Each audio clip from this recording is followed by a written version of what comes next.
Good afternoon. My name is Charles Simpson, and I'm a full-time worker, a full-time husband, and a full-time student. That's already too many titles for me to keep track of. And by a raise of hands, how many people in this room right now fall into any of those categories? It's a lot of people and a lot of busy lives. But even when life seems hectic, we can manage our busy lives by leaning on others, finding time for ourselves, and then making a plan. I'm 25, and since 18, I've worked in a hospital. Healthcare is a very demanding field. Long hours, mandatory overtime, waking up at 4, going to bed at 10 at night, waking up at 4 to do it again. And only recently I learned that I wanted to do more in healthcare, and going back to school was my best option. But my schedule is as tight as my budget, so it's not a lot of wiggle room. But life's hectic, and I knew I could find a way to manage by using others, finding time for myself, and planning. As Annie Dillard said, how we spend our days is of course how we spend our lives. And what are we doing? We're working more, we're studying more, you're listening to this guy talk. And when we consider a 40-hour work week, according to Gettysburg College, that's over 90,000 hours, or a third of our lives spent working. And as students, we're studying longer. Results from a national survey of student engagement showed that students average 580 hours, and that's up from 34% in 2004 and 45% in 2017. But how can we manage such a busy life? We can lean on others. Support systems.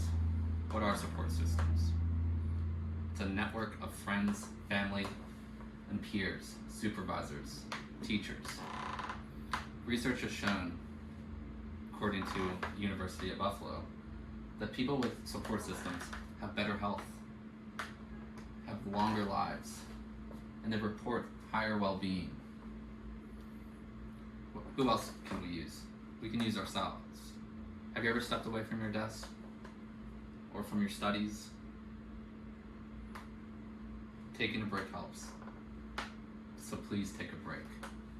Please, please, please take a break. Even if it feels like you're in over your head with work to do. The Well-Being Thesis, the collaborative project between the University of Derby, King's College London, and student minds have shown breaks help and that they're beneficial to help relieve stress, maintain performance throughout the day, and helps reset your mental state. And even small breaks, according to micro break activities at work to recover from daily work demands. That's a mouthful.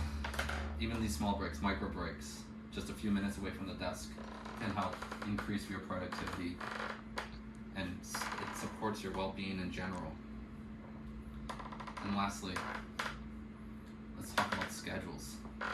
We need a schedule, but we need the schedule not too much. And we're going to look to Maltalk and Tonito for some tips on how best to use our time. They say scheduling works, planning, setting deadlines, setting goals are all important tools. And students who use these tools are more likely to go through with the task at hand. But when we're scheduling, we need to schedule less. When we're in a planning phase, it's easy to try to jam in as much as possible within a finite amount of time. But this often leads to negative outcomes. Instead, you should prioritize the important tasks, the ones that need to be done now. And the ones that can wait, they should wait. Drop them. Drop the less important ones. And while we're focusing on those important tasks, don't try to multitask. While multitasking may allow you to work on a lot of things at once, it adversely impacts the goal. If you want the best outcome, just do the task at hand. And let's talk about deadlines. Question: is it easier to write 3 papers, all due on the same day, Or is it easy to write 3 papers staggered across due dates? While it's out of our control as students a lot of the time. Students who set deadlines too close together often leads to a decrease in their work. Rather, set deadlines evenly across a timeline. For example, I'm going to complete the body of this speech on Monday. I'm going to rehearse it on Wednesday. So come Friday, I'll be ready for a recording. So deadlines that are too close lead to decreased performance. Rather, space out your deadlines evenly across your timeline. Let's talk about our free time. Some of us are that busy that we jot in our agendas when we can have free time. But doing just that can ruin the experience. The solution might be to not schedule it at all. Or, if we must, we need to be less descriptive of it. So, for an example, after school, I'll have a drink with friends. Instead of from 6 to 7, I'll be at the Squirrel Hill Sports Bar with my wife Kylie.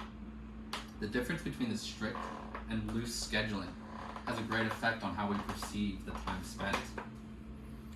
So we need to not follow a strict free time schedule, and we need to be less descriptive of that free time. Life is hectic, but how can we manage? You can manage by finding a support system. You can manage by taking time for yourself. And you can manage by making a schedule. But you have to be mindful on how you schedule. Life is hectic, but we can manage. Thank you.